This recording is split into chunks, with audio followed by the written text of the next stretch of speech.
Assalamualaikum warahmatullahi wabarakatuh. Perkenalkan, nama saya Armita Cahyaniswarti dengan stambuk J1A118297. Di sini saya sebagai moderator yang akan memandu jalannya presentasi pada kelompok 4. Kepada pemateri saya persilakan untuk membawakan materinya. Melalui Konsorsium NIM 1A11895 akan memaparkan materi tentang definisi perencanaan strategis. Perencanaan adalah susunan atau rumusan sistematik mengenai langkah atau tindakan-tindakan yang akan dilakukan di masa depan dengan didasarkan pada pertimbangan yang seksama atas potensi, faktor-faktor eksternal dan pihak-pihak yang berkepentingan dalam rangka mencapai suatu tujuan tertentu. Bersesuaian dengan pendapat di atas, Jokrom Jojo mendefinisikan perencanaan sebagai suatu cara bagaimana mencapai tujuan sebaik-baiknya dengan sumber-sumber yang ada supaya lebih efisien dan efektif. Selanjutnya dikatakan bahwa perencanaan merupakan penentuan tujuan yang akan dicapai atau yang akan dilakukan bagaimana, bila mana, dan oleh siapa. Dari beberapa pengertian tersebut dapat disimpulkan bahwa perencanaan adalah suatu cara atau langkah tentang apa yang akan dilakukan dan dilaksanakan oleh seseorang atau suatu organisasi, tentang apa yang akan dilakukan dan dicapai pada masa yang akan datang. Sedangkan strategi adalah suatu cara yang dilakukan oleh seseorang atau suatu organisasi untuk dapat mencapai tujuan yang diinginkan dengan menggunakan sumber daya yang dimiliki. Dapat disimpulkan bahwa perencanaan strategis adalah proses yang dilakukan oleh suatu organisasi untuk menentukan strategi atau arahan, serta mengambil keputusan untuk mengalokasikan sumber dayanya, termasuk modal dan sumber daya manusia, untuk mencapai tujuan dari organisasi tersebut. Baik, perkenalkan, nama saya Armita Cahyaniswarti dengan stambuk J1A118297. Di sini saya akan melanjutkan materi tentang proses dalam perencanaan strategis. Yang pertama, berdasarkan Brisson pada tahun 1998 mengusulkan suatu proses perencanaan strategik untuk organisasi nirlaba dan pemerintahan yang mencakup 8 langkah. Yang pertama yaitu memulai dan bersepakat dalam hal proses perencanaan strategis. Yang kedua, mengenali mandat yang diberikan ke organisasi. Kemudian yang ketiga, menetapkan misi dan nilai-nilai yang dipegang oleh organisasi. Kemudian yang keempat, menilai kondisi lingkungan eksternal dalam hal peluang dan tantangan. Kemudian yang kelima, menilai kondisi lingkungan internal dalam hal kekuatan dan kelemahan.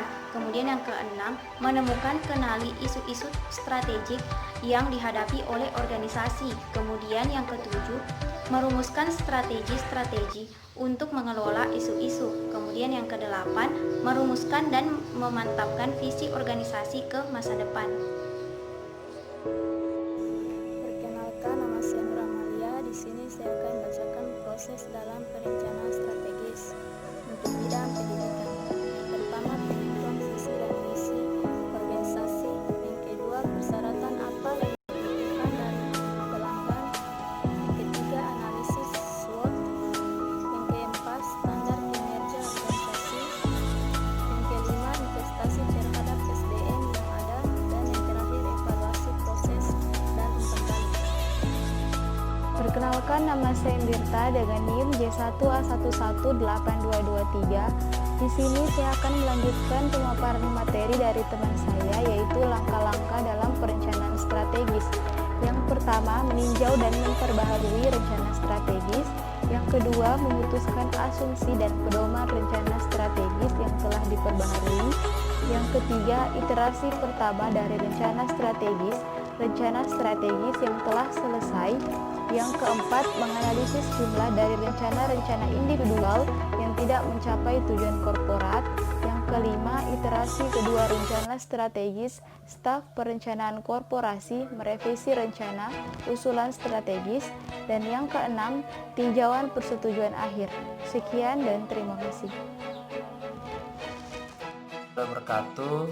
Perkenalkan, nama saya Diki Pasali, Standbook J1A1143 dari kelompok 7.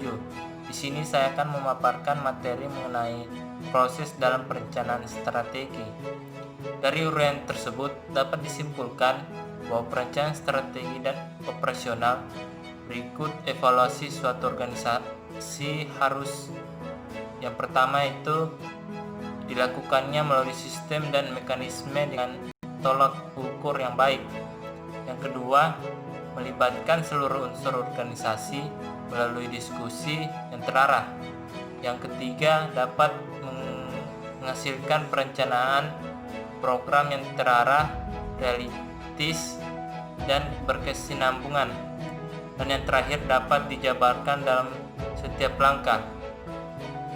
Itulah materi yang dapat saya sampaikan, lebih dan kurangnya mohon dimaafkan. Saya kembalikan kepada moderator.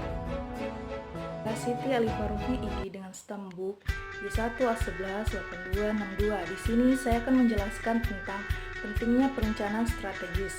Pada umumnya, perencanaan strategis terbatas pada analisa organisasi dan kekuatan serta kelemahan untuk perencanaan jangka menengah. Sebagai hasil anda ini, pimpinan mampu menentukan misi dan tujuan organisasi serta tindakan yang memadai untuk pencapaiannya. Karena masih ada di tataran konsepsi, dengan demikian, rencana strategis mempunyai kelemahan mendasar. Konsep ini tidak mempertimbangkan ketersediaan sumber daya organisasi untuk pelaksanaannya, yaitu kemampuan untuk memperoleh akses ke sumber daya yang baru. Perencanaan strategis oleh karenanya harus dilaksanakan secara terpadu, yang mana nantinya akan memampukan organisasi untuk mengubah kegiatan-kegiatan yang disebutkan dalam rencana strategis menjadi langkah-langkah yang terukur yang dapat direalisasikan. Assalamualaikum warahmatullahi wabarakatuh. Perkenalkan, nama saya Wadus Katina dengan stambuk J1A118219. Baiklah, di sini saya akan melanjutkan pemaparan materinya, yaitu ini pimpinan organisasi akan mampu menentukan prioritas kegiatan mereka berdasarkan sumber daya yang tersedia. Manfaat lainnya adalah pimpinan organisasi akan memperoleh ide yang sangat jelas yang mungkin dicapai dengan sumber daya yang tersedia, dan yang dimana yang jauh dari luar lingkup kegiatan jangka pendek lainnya. Selanjutnya kita beralih ke poin pertama, yaitu pimpinan organisasi bisa menentukan sasaran jangka menengah dan prioritas kegiatan yang diharapkan akan dilakukan.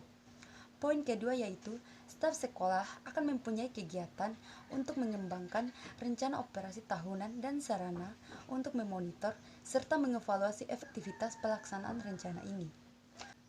Poin ketiga yaitu pada saat inisiatif baru tentang pengembangan organisasi dapat dilaksanakan untuk perbaikan rencana yang baru sesuai dengan kebutuhan dan kondisi yang ada. Selanjutnya saya serahkan kembali kepada moderator.